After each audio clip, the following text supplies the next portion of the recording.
sila daw po ay sumusunod at sumusubaybay sa ating pagla-live. So maraming salamat. Kaya po tayo ay patuloy na nagbibigay ng relevant and timely information. And I'm sharing with you my incisive and analytical insights, which I hope and sa tingin ko naman ay na-appreciate po ninyo at sa ating sinisikap natin na araw-araw tayo makapag-ugnayan. Kahapon po, kaya kaunting pamanhin, napagod po talaga ako doon sa aming pag-iikot sa parte ng norte. At ngayong araw ay tayo din ay nanggaling sa probinsya ng Bataan. Nagpapasalamat ako sa mga kababayan natin sa Bataan sa kanila pong pagtanggap at pagsalubong sa akin ngayong maghapon. Maraming salamat. Balik po tayo dyan sa inyong paglalakbay. Alam kong marami ay naiipit sa traffic. Yan ho kasi ang problema, imbis sa pag-uukulan ng panahon kung paano natin ma-resolba yung problema sa traffic, napupunta po tayo sa patuloy na political persecution na nagaganap. Ang pinakamalaking balita ngayong araw, ano pa nga ba? Kundi yung pangtakip nila sa higit pang mas malaking balita, yung anomalya sa unconstitutional, invalid at criminal 2025 budget. Tinapatan po nila yan nung tinatawag nating impeachment complaint laban kay Vice President Inday Sara Duterte.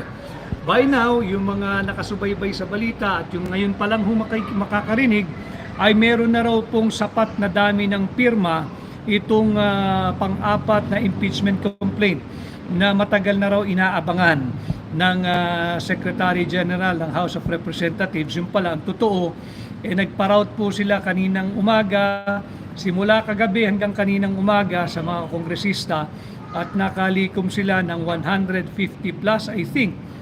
Kanina ho yun, baka ngayon higit na marami na pumirma para diretsyo ng maitransmit o maipadala diyan sa Senado yung impeachment complaint, yung articles of impeachment laban kay Vice President Inday Sara Duterte. Pag-uusapan po natin ngayon sa ating pagla-live yan. Subalit, ito man ang malaking balitang tumambad sa atin. Let me bring you back again to the center. Balik ko po kayo sa sentro. Ang tunay na balita ay yung unconstitutional, immoral, invalid and criminal 2025 budget. Ngayon naiipit na ho sila dahil kahapon naglabas ng kautusan ang Korte Suprema at pinasasagot ang Senado, ang House of Representatives at ang tanggapan ng Pangulo through the Office of the Executive Secretary dito sa inihain nating demanda na humihiling na isang tabi, pawalang bisa at ideklarang unconstitutional itong 2025 budget. Dahil po sila'y naiipit at talagang huling-huli, kompleto ebidensya, kinakailangan nila ng higit na malaking istorya. Sinubukan po sa pamamagitan ng pagpapatawag doon sa mga tinatawag na vloggers, yung miyembro po ng new media. Subalit pumalag at nagpakita ng kaisugan ang mga vloggers na ipinatawag at nag-file din sila ng petition sa Korte Suprema, yung petition for certiorari, dahil may grave abuse or lack of or in excess of jurisdiction ang ginagawang pagdinig nung komite diyan sa Kongreso. Dahil ang tanging layunin, di umano sabi ng mga vloggers ay patahimikin, sikilin ang kanilang karapatang pagpapahayag at sikilin ang malayang pagbabalita ng wala pong kinikilingan, walang pinapaboran at higit sa lahat, walang kinakatakutan. So malinaw po kasi sa ating saligang batas, malinaw po dyan, Article 3, Section 4, that no law shall be passed abridging the freedom of speech, of expression, or of the press. Malinaw po yan, isang hapon pa natin yan na binalangkas at sinabi ko nga ho, ito'y labag sa ating saligang batas at sobra-sobra sa kapangyarihan ng Kongreso na gumawa di umano ng isang pagdinig at ang layunin niya hindi naman malinaw ano ba yung ipapasa nilang batas at kung sila'y nagnanais magpasa ng batas hindi rin pwede sapagkat malinaw nga sa ating saligang batas hindi ka pwede magpasa ng isang batas na maglilimita, magbabawas, sisikil at kikitil sa malayang pagpapahayag at malayang pagbabalita ng walang kinikilingan at walang kinakatakutan. Kaya kinakailangan ho nilang pagtakpan itong napakalaking anomalya at bulilyaso na pinasok ng administrasyon ni Bongbong Marcos. Nahuli natin sila, yung bakanteng Bicameral Conference Committee report. Ano ngayon ang pantakip nila? Kahapon po kasi ay ginawa din yung oral argument nung nauna ng kaso, yung sa PhilHealth, yung TRO. At mismo kahapon, yung isang mahistrado ng Korte Suprema, si Justice Amy Javier Lazaro, ay napuna yung habang sila po ay nag-oral argument. Sinabi niya na base sa kanyang nakitang COA report, hindi totoo na labis-labis ang pera ng PhilHealth. In fact, Supreme Court Justice na po ang nagbalangkas nito at nagsabi nito yung hawak niyang Commission on Audit Report ay pinapakita doon na bangkarote ang PhilHealth at least for the past 3 years, 21, 22, and 23. Bangkarote. In fact, she even mentioned na yung actuarial estimate ng COA doon sa pondo ng PhilHealth ay higit na mababa. Therefore, nagsisinungaling ang administrasyon ni Bongbong Marcos na higit at sobra ang pera ng PhilHealth. Mismong justice na po ng Korte Suprema ang nagsabi niyan. Ano ngayon ang implikasyon ng oral argument kahapon? Na kung saan sinabi doon na hindi totoong sobra-sobra ang pera ng PhilHealth. The clear implication of that dito sa ating isinampang kaso, yung unconstitutionality ng 2025 budget, higit pong maiipit ang Marcos administration. Bakit? Kung nakita na ng mga justices na based on actuarial estimate, talagang konting pera na lang ang natitira sa PhilHealth, binigyan pa nila ng zero budget for this year.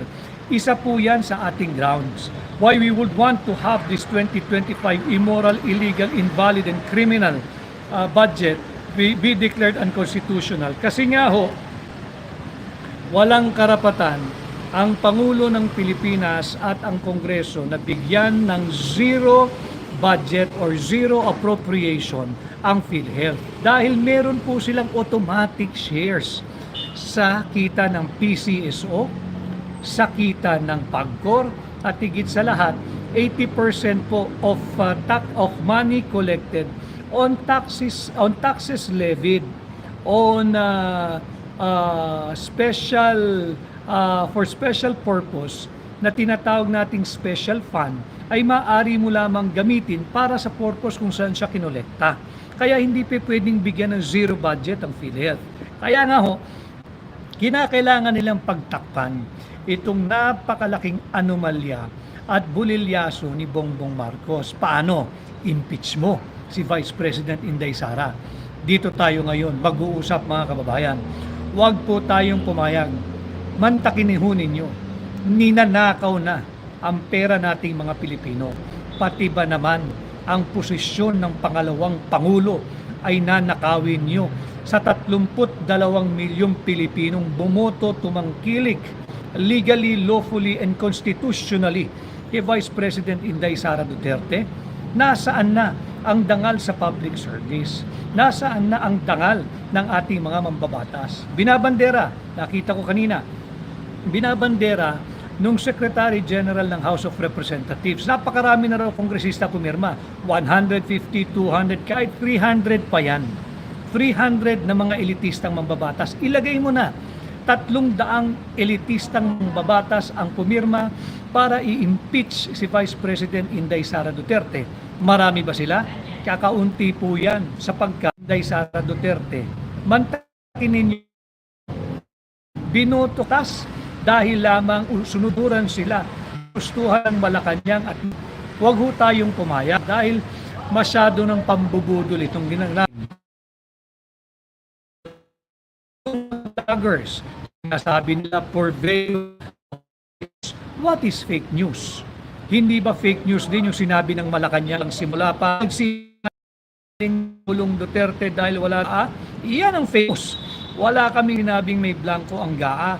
Ang sinabi namin hanggang sa Korte Suprema, ang blanco ay yung Bicameral Conference Committee report, tipikado, aprobado, pirmado at inihain din sa House of Representatives Bills and Index Service.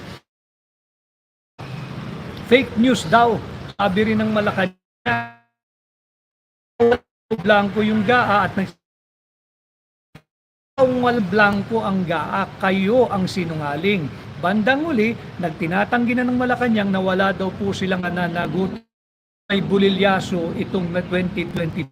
At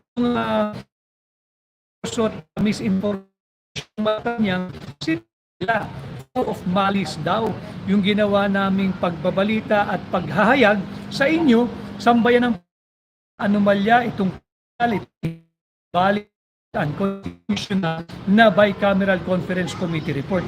Yan ang fake news. Kung natawag ninyo, kung pinagbintangan ninyo na pogo vloggers, nasa payroll ng mga drug lords, patawag din PCO, yung Presidential Communications Office. Bakit nila unang sinabi na walang bakit nila sinabing nagsisinungaling? Si Pangulong Duterte, wala naman kami sinasabing may blanco sa GAA. In fact, we even very grateful to you for claiming that there is no, and for asserting emphatically that there are no blanks in the GAA. Why?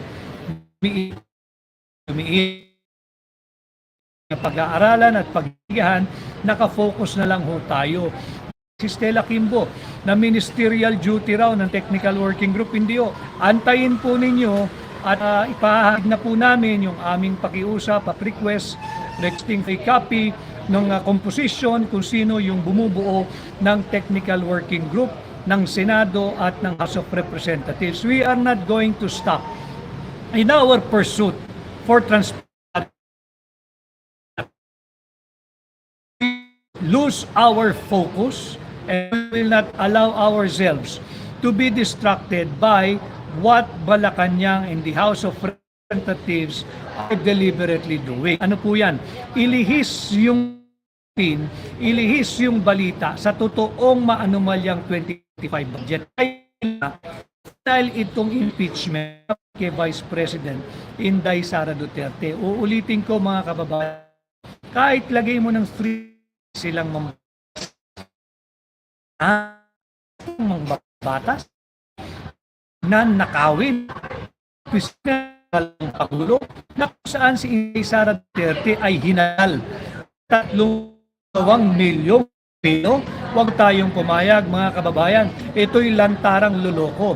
At kahit hindi ninyo binoto si Vice President Duterte, hindi na po si Vice President Sara dito.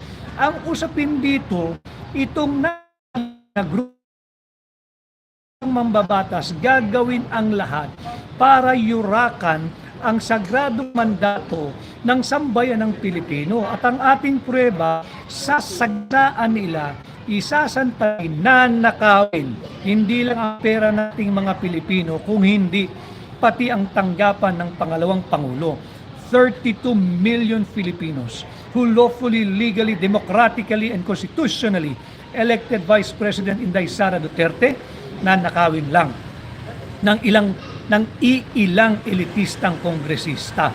Basahin ko lamang po yung ibang nagpapahatid ng mensahe. Si Fel Chris Joey de la Carta, protect VP Sara in our country, protect Vice President Inday Sara, pero higit po riyan, protect the 32 million Filipinos who lawfully, legally, democratically, and constitutionally elected Inday Sara to be our Vice President. Fact of the matter, higit na malaki ang boto ni Inday Sara kaysa kay Bongbong Marcos. Higit na malaki ang boto ni Vice President Sara Duterte kaysa kay Bongbong Marcos. At higit na malaki ang pagkakasala ni Bongbong Marcos. Siya ang dapat impeach dahil sa kanyang pagpasa sa illegal, immoral, unconstitutional at invalid at criminal na 2025 national budget.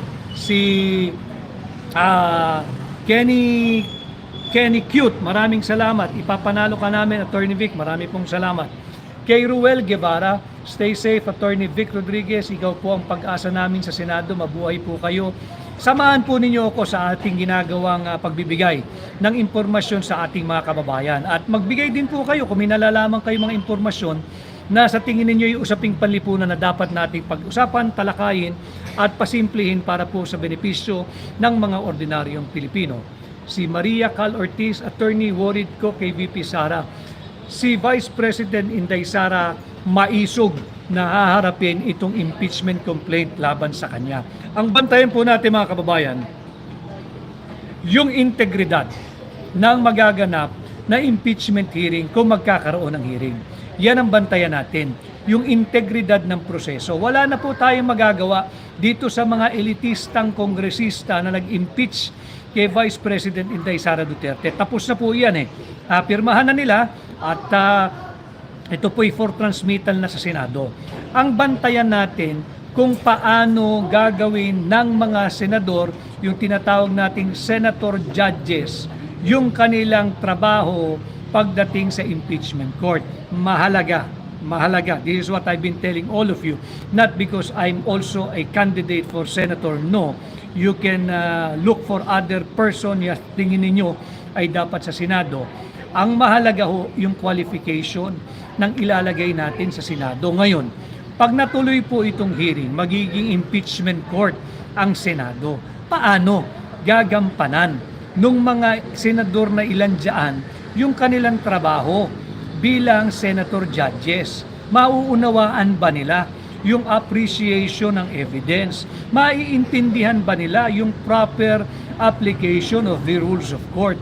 Kaya mahalaga, we should understand what is at stake for our country this coming midterm election.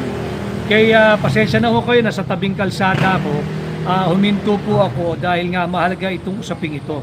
Kay Melvor M. Bercede, sino ba papalit kay VP pag naalis siya sa pwesto, attorney? Ganito na nga po katalamak at hayop ang pambubudol ng mga tao rito. Pag si Vice President po ay na-impeach at natanggal nila sa pwesto, sino sa tingin ninyo ang hahalili sa kanya? Ang pagkukuhaan po ng papalit sa kanya, o hindi sa Senado, ay sa Kongreso. Wala naman silang ilalagay na magmumula sa Senado eh.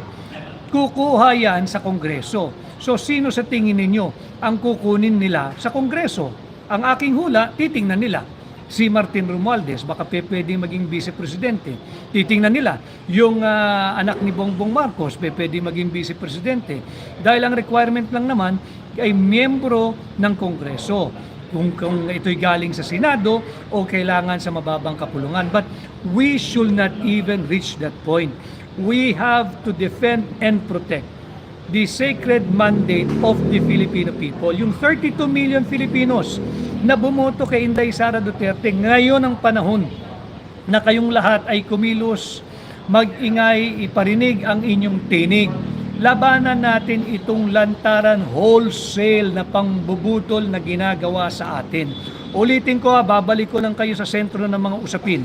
Ito'y ginagawa pantakip dito sa napakalaking bulilyaso at anomalya ng administrasyon ni Bongbong Marcos. Itong illegal, immoral, invalid, unconstitutional, and criminal 2025 budget. Si Karine, hindi lang si VP Sara kinalaban nila, kundi pati ang INC. Well, hindi ho kasi ako miyembro ng Iglesia ni Cristo. Marami tayong kaibigan dyan, but I hope you understand, wala po tayong karapatang magsalita on behalf of our friends and brothers and sisters who are members of the Iglesia ni Cristo. But yes, I understand yung point ni Karen na kaya nga lumabas at nagpakita ng puwersa ang mga miyembro ng INC at iba't iba pa na sumali rin at necessarily INC dahil ayaw nga nila na nagkakawatak-watak ang ating bansa dahil lang sa maagang pamumulitika ng isang taong nangangarap maging Pangulo na kahit wala siyang kapana-panalo. Yan ang tunay na dahilan dyan.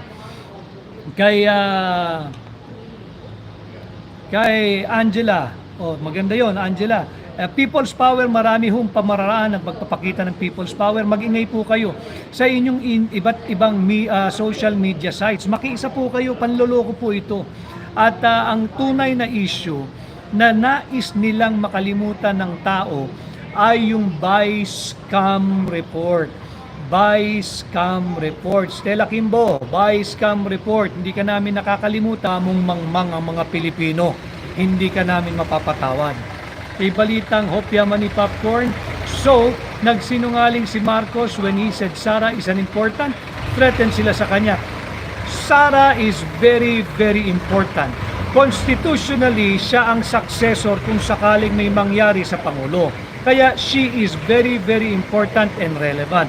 Sara Duterte is very, very important because should she decide to run for President come 2028 at ito lamang si Martin Romualdez ang kalaban niya, sure na pong mananalo ito dahil higit na mahal ng sambayan ng Pilipino si Vice President Inday Sara Duterte kesa dito sa namumuno sa napakatiwaling House of Representatives. Ito'y usapang diretsyo lamang at karapatan ko bilang Pilipino magsalita pagkat yan ay may garansya nakaukit, nakasulat sa ating saligang batas. Kay Yukariri, may chance po ba na ma-impeach din si Bongbong? Dapat si Bongbong Marcos ang i-impeach. Nakita naman ninyo yung sagot niya eh. Tinanong siya nung reporter ng GMA7 kung handa raw siyang sa ilalim sa isang hair follicle drug test. Ang sagot niya hindi lang isang no, dalawang no, talagang no. Dahil hindi raw po ito importante. Tanggalin na rin natin ang paghihingi ng negative drug test sa lahat na nag-a-apply ng trabaho. Dahil yan ang ipinapakitang ehemplo ng Pangulo ng Republika ng Pilipinas nung siya'y na-corner at itinanong nung reporter ng GMA7. Ang sagot niya, hindi lang isang no, dalawang no. Kaya nga, balik tayo uli sa usapin. Ang sentro po ng usapin ay yung na-discovery natin na scam, na by scam report. Imaginin ho ninyo, ratifikado, aprobado, pirmado. At nung aming binusisi, ito po ay punong-puno ng blanco. Yung blanco mga kababayan, nagkakahalaga ng higit kumulang 241 billion pesos. Ganyan kalala kung paano tayo budulin ng administrasyong ito. Ulitin ko, kanina may mga nakaharap ako, yung mga miyembro ng Sangguniang Kabataan. Ultimo, ang miyembro ng Sangguniang Kabataan ay marunong magpasa ng tama at legal na budget. Angat po tayo ng kaunti. Ultimo, ang mga sangguniang barangay sa pamumuno ni Kapitan at ng kanyang mga kagawad, alam nila hindi ka pwedeng magpasa ng isang taunang budget na merong blanco kahit isang patlang lang yan. Kahit isang blanco, kahit isang sentimo, bawal. Ganon din ang municipal councils. Ganon din ang city council. Ganon din ang provincial board. Alam nila na hindi pwedeng magpasa ng budget na may blanco. Ang maganda rito, nung dinala na po natin sa Korte Suprema yung problemang ito, marurunong din ho magpasa ng taunang budget ang mga justices ng Supreme Court.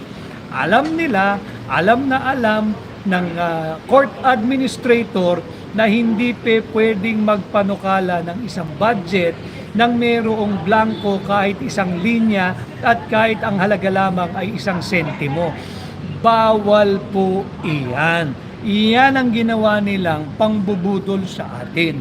At ngayong sila'y naiipit na kung ano-ano na lang ang ginagawa, ini-impeach si Vice President Inday Sara Duterte, pinatatawag yung mga vloggers para pagtakpan itong napakalaking bulilyasong pinasok ng Marcos administration.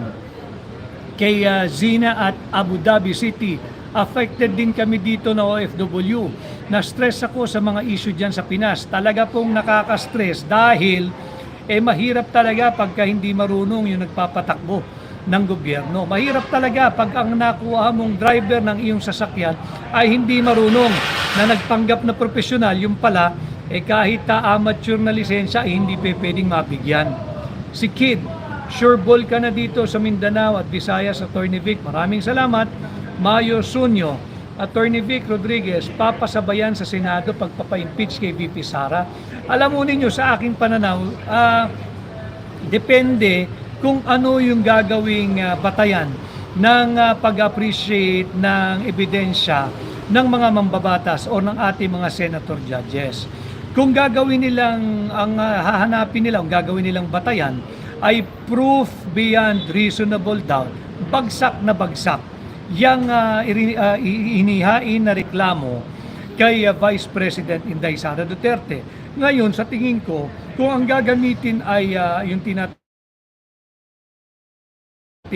preponderance of evidence or substantial evidence, hindi rin ululusot sapagkat meron pong findings yung COA eh. Ang sabi nga ng COA, wala namang problema doon sa mga masyado nilang pinag-uusapang confidential fund kung paano ginamit. And in fact, ulitin ko, yung notice of disallowance is not a finding of guilt. Ang notice of disallowance, ang ibig sabihin lang nun, kulang ka pa sa documentation.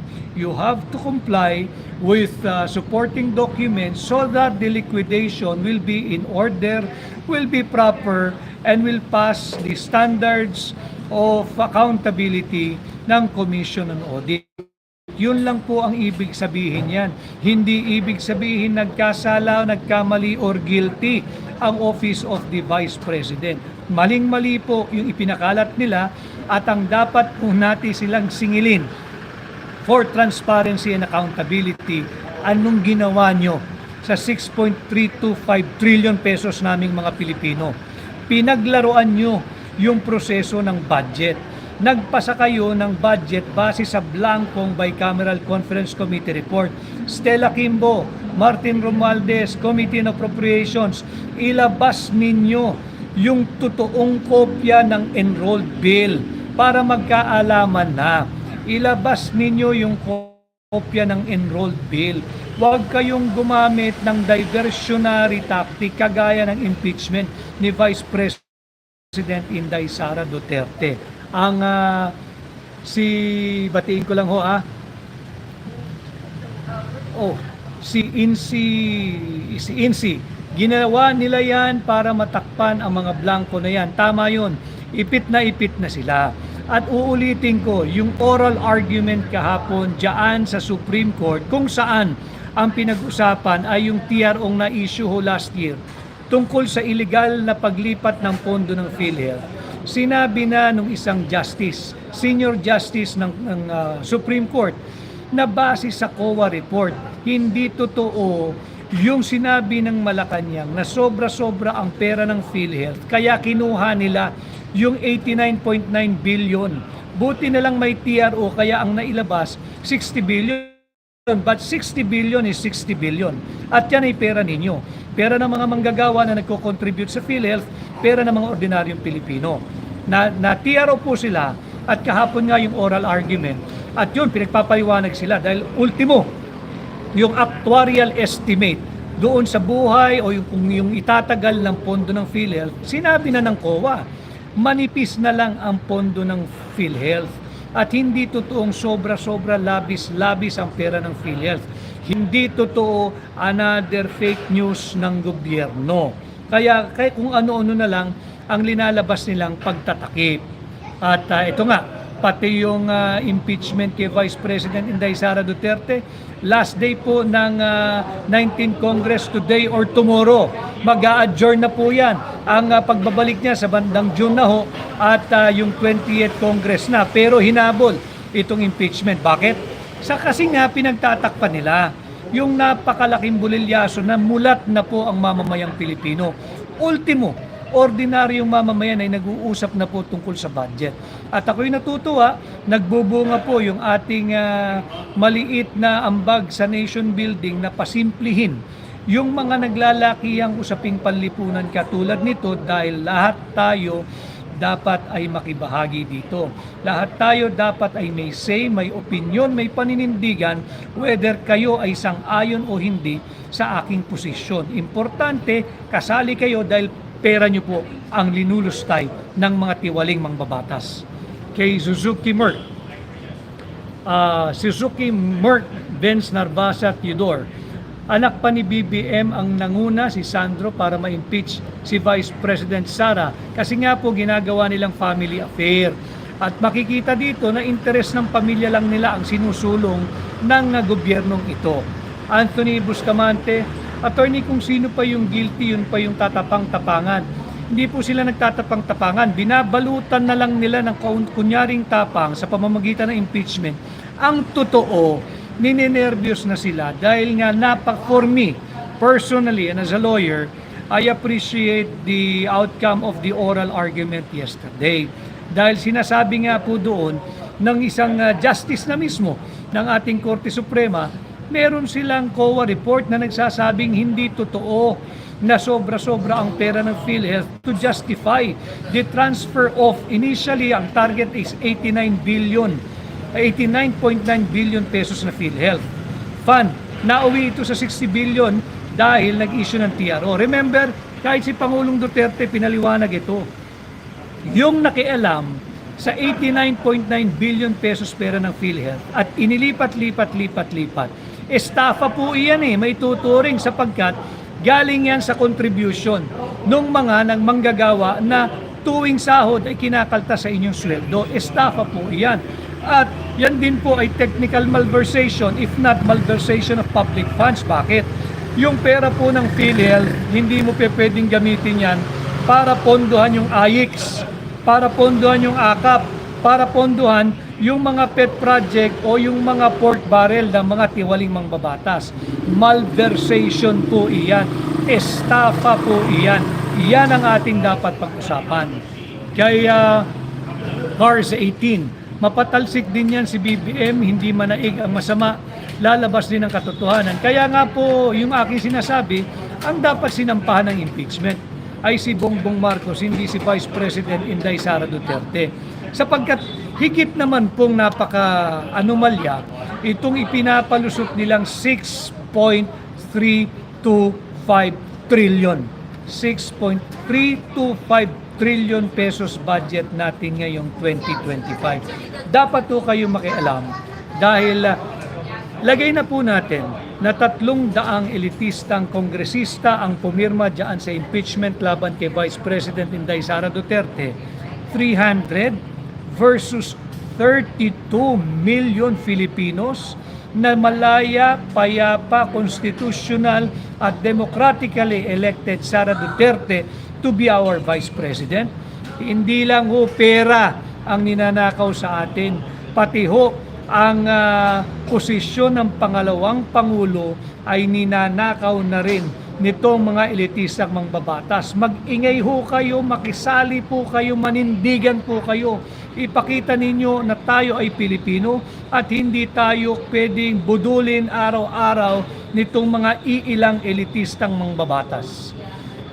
Kay Charlie Endo Nebrada, malakas pa rin ang mga Duterte dito sa Japan, attorney. Tama po yun, kaya nga po sila galit na galit, selos na selos dahil higit na mahal ng sambayan ng Pilipino si Pangulong Duterte. Simple lang naman po yung formula or kasagutan kasi hindi nagnakaw si Pangulong Duterte.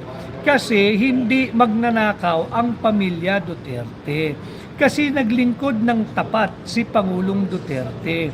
Kasi pinagtanggol at pinotektahan ni Pangulong Duterte ang pamilyang Pilipino laban sa droga. Unlike itong gobyernong ito, laganap na naman ang droga. Nagdududa pa sila, na silos pa sila dahil higit na mahal ng sambayan ng Pilipino si Pangulong Duterte. Natural, hindi magnanakaw yung mama, hindi magnanakaw si Pangulong Duterte at ibinuwis niya ang kanyang sariling buhay upang protektahan ang bawat pamilyang Pilipino laban sa droga. Kay Edsel Jesuro, Attorney Vic, makulong ba mga congressman ng blankong budget? Diyan po tayo patungo. We are building a case and we are searching for those who are members of the technical working group or technical working staff na mga empleyado ng Senado at House of Representatives. Huwag po kayo mag-aalala ha, yung mga empleyado, yung matitinong kawani at empleyado ng House of Representatives at Senado na miyembro ng technical working group or technical working staff. Huwag po kayo mag-aalala. Hindi po kayo ang pakay namin. Binubuo lang ho namin yung kaso. At importante na malaman namin kung sino-sino kayo. Dahil hindi rin naman kami papayag na kayo ang gagamiting scapegoat o susunugin o ilalaglag ng grupo ng mga tiwaling mangbabatas o senador o kongresista na may makating mga kamay na nakialam at nagpuno ng mga blanco diyan sa Bicameral Conference Committee report. Yung BICAM nga ang tawag third chamber o third house. Pero dahil sa nabisto nating ito, tila meron pang fourth chamber, meron pang fourth house. Sino-sino yon? Kaya nga po natin tinatanong babae ba yan na yung makating kamay na nagsulat dyan sa mga patlang? Lalaki ba yan? Tandem ba yung babae at lalaki? O grupo ba sila? Marami ba sila? O sa Malacanang ginawa? Yan ang ating hinihiling ngayon. Sapagkat tatandaan ho ninyo, ang unang nag-react dito, Malacanang sinabing fake news daw yung aming ibinalita sa inyo. Hindi ho kami nagbalita noon hanggang sa ngayon at sa mga darating na araw. Hindi ho kami magbibigay sa inyo ng impormasyon at balitang hindi totoo. Pinasisimple ko nga ho yung mga importanteng usaping panlipunan na dapat ay maintindihan ng bawat Pilipino at lahat dapat tayo ay may tinig at meron po tayong stand dito dahil importanteng malaman ninyo ano ang ginagawa sa pera ninyo. Kay Joseph Tuyugon III or the Third, nalulungkot po ang lahat ng tao dito sa aming barangay na na-impeach si Sara. Huwag po kayong malungkot, lumaban po tayo. Okay lang po yun, naramdaman natin yung lungkot, 1 minute lang. After 1 minute, laban na ho tayo. Normal po na makakaramdam tayo ng lungkot. At yung mga mainstream media, kayong mainstream media, kahapon pa kayo, ang anggulo ninyo, pinatawag daw yung mga nagpapakalat ng fake news. Anong tawag nyo sa inyo? Totoong balita. Traditional media. Ano kayo? Totoong balita. Hindi rin kayo totoong balita. Mas totoong balita yung miyembro ng new media, yung mga miyembro ng social media, yung mga vloggers, sapagkat sila na lang ang nagbabalita ng totoo. Hindi nyo nga binalita yung Bicameral Conference Committee report na blanco Naobliga na lang kayo nung sumabog na at ayaw nyong maiwan sa pansitan kaya sumabay kayo. Pero tingnan ninyo kung paano nyo inanggulo yung mga headlines ninyo kahapon. Kinakawawa ninyo yung miyembro ng social media. Kabaro nyo yung mga yan. Kabaro nyo yan at palaos na yung inyong traditional media. Dapat matuto tayo mag-adjust. While we value our independence, we should realize the importance of the principle of interdependence. Makipagtulungan tayo, pinoprotektahan din naman kayo ng mga miyembro ng social media tuwing sa tingin nila ay may naagrabyadong miyembro ng tinatawag nating traditional media. Kaya Elena, salamat. Sir, salamat at nandiyan ka. Salamat Elena at sumusubaybay din kayo. Basta't ako pipilitin kong pasimplihin yung mga usaping panlipunan na mahalaga para lahat tayo kasali. Whether you agree with my opinion or not, ang importante, malalaman ninyo at pag-uusapan natin pagdating natin sa ating mga bahay, sa grupo, sa mga sphere of influence na papag-usapan natin. Nang sa ganon, makabuo tayo ng matalinong mamamayang Pilipino para hindi tayo patuloy na binubudol ng mga mapagsamantalang elitistang mangbabatas, mapagsamantalang kongresista at senador. Kay Francis Caber Lonzaga Jr., Attorney, Senado pa din ba magdi-decide kung impeach si VP? Hindi ang nag-decide kung impeach na ang Vice President ay ang mababang kapulungan. Yun nga po, meron silang tyranny of numbers, meron silang numero, so automatic transmittal po yung articles of impeachment sa Senado. Pagdating po sa Senado, magdidinggin po yan ng Senado. They will have to convert yung Senado into an impeachment court. Parang korte, dami na po nating nasubaybayan na impeachment process na naganap sa ating kasaysayan. At yung mga judges po, yung senators ang magiging judges.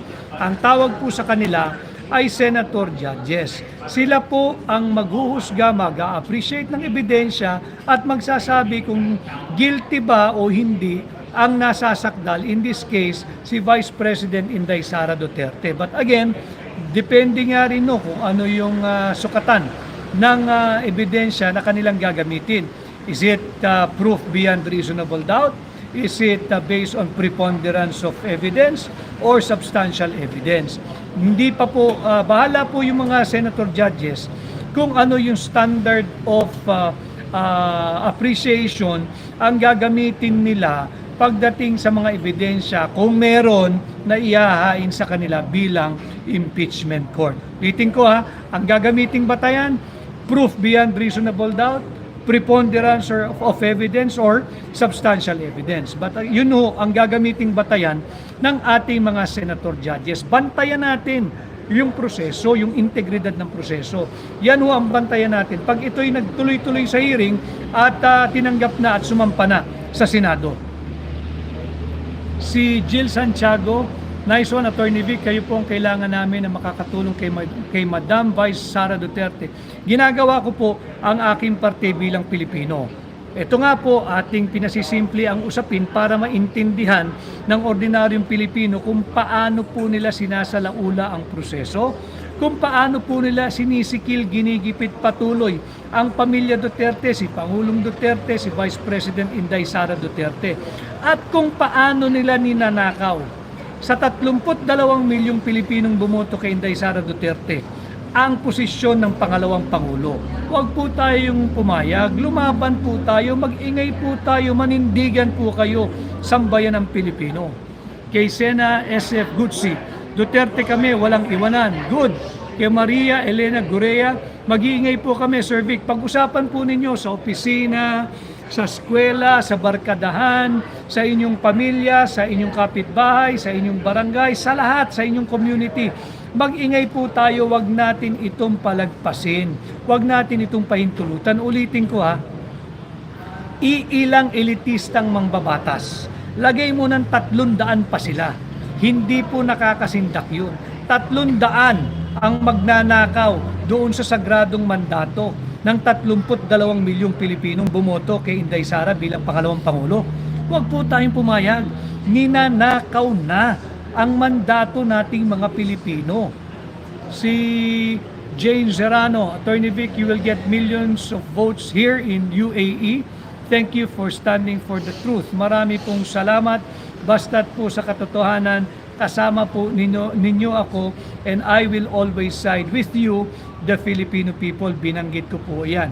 So again, ito pong nagaganap na impeachment, yung kahapong hearing at pagsisikil doon sa karapatan at kalayaang magpahayag at magbalita ng walang takot at walang kinikilingan.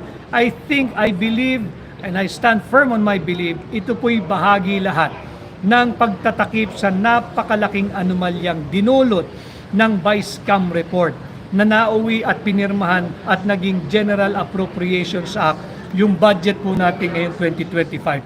This is the real issue. Huwag po kayong magpa-distract. Babalik ko po kayo sa sentro. Ito po ang tunay na usapin. Higit na malaking usapin po ito.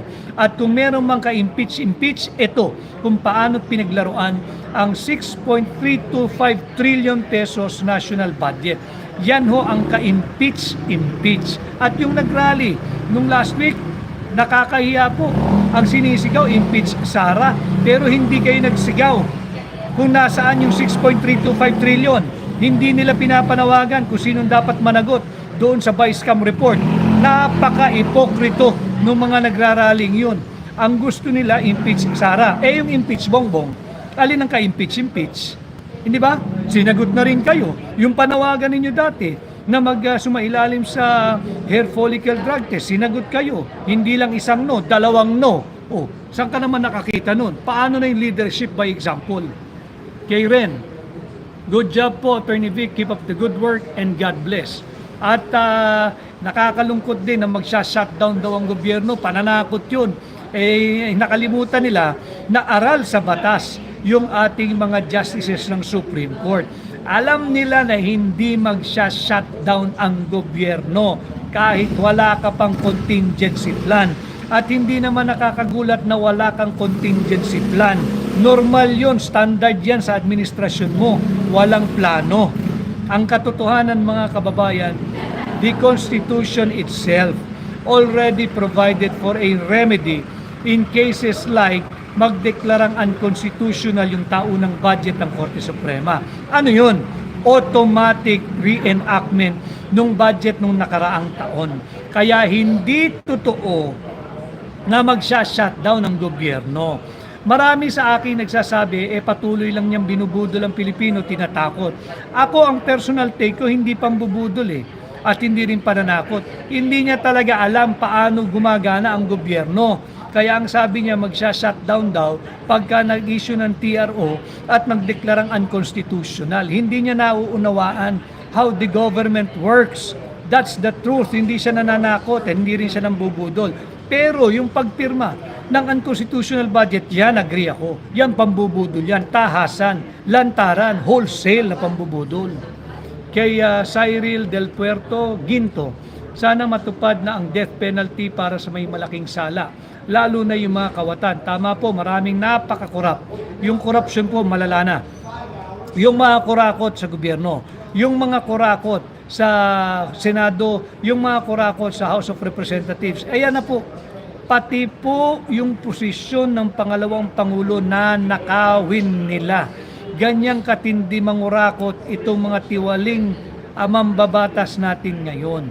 Kaya kinakailangan umaksyon po tayo, mag-ingay po kayo, iparating ninyo ang inyong tinig na hindi kayo sang-ayon sa ginagawang pagnanakaw sa posisyon ng pangalawang Pangulo ng iilang elitistang mangbabatas laban sa 32 milyong Pilipino. O ulit-ulitin ko, yung 32 milyong Pilipino dahil yan ang mandato ni Vice President Inday Sara Duterte.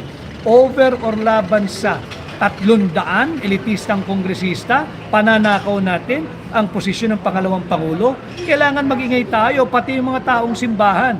Baka sa susunod, pati simbahan ninyo, nakawin na rin ng mga yan, pati koleksyon ninyo tuwing linggo.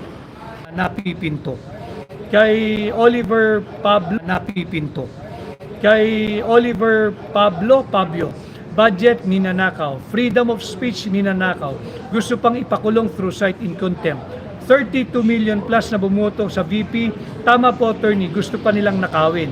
Evil na po ang namumuno. If the price is right, pumipirma sila for impeachment. Budget blanco pa. Tama po yun. Doon ho ako talaga nag-ano yes, protect Inday Sara. But more than Inday Sara, and I think even Vice President Inday Sara will agree with me. Let us protect the 32 million Filipinos who voted for her as our Vice President. Isipin po ninyo, noong 2022, yung 32 milyong Pilipino gumising ng maaga, karamihan dyan namasahe pa, baka malalayo yung bahay, yung iba sa bundok pa, tumawid ng ilog, para lang iboto nila yung gusto nilang maging pangalawang Pangulo. Tapos nanakawin lang ng ilang elitistang mangbabatas. Huwag po tayong pumayag. At ngayon nga po, kahit kayo ay naiipit sa traffic, minarapat kung kayo'y samahan upang ipaliwanag muli sa inyo, pasimplihin, balangkasin itong napakahalagang usaping panlipunan. Huwag po tayong pumayag na nakawin ang patanggapan ng pangalawang Pangulo. Huwag po tayong pumayag na nakawin ang sagradong mandato ng 32 milyong Pilipino ng iilang tiwali at elitistang kongresista na ngayon ay nag-file na o nag-transmit na ng articles of impeachment laban kay Vice President Inday Sara Duterte. Kay Manny Dinero, ingat po sa health nyo para sa bayan natin. Maraming salamat, Manny, sa iyong paalala. Kay Fe Ladot Ladua, hello po, Attorney Vic Rodriguez. Pa-shoutout ang mga Rodriguez family dito sa Banga, South Cotabato. Shoutout po sa aking mga kamag-anak, aking mga pinsan, mga primo dyan sa Banga, sa South Cotabato. Mabuhay kayo and I hope to see you soon. At why ka nag-no sa salin po? Yung sa GMA7, nag-no po ako sa salin kasi ang tanong, kung payag daw akong ilathala, ibig sabihin i-publish. Hindi po ako sa isang ayon na i-publish yung salin. Bakit? Sapagkat malalagay po sa peligro at panganib ang seguridad hindi lamang nung may salin, kundi pati kanyang pamilya. Imagine ninyo, i-publish din natin yung income tax return ng mga pribadong mamamayan, yung mga mayayaman na nasa pribadong sektor.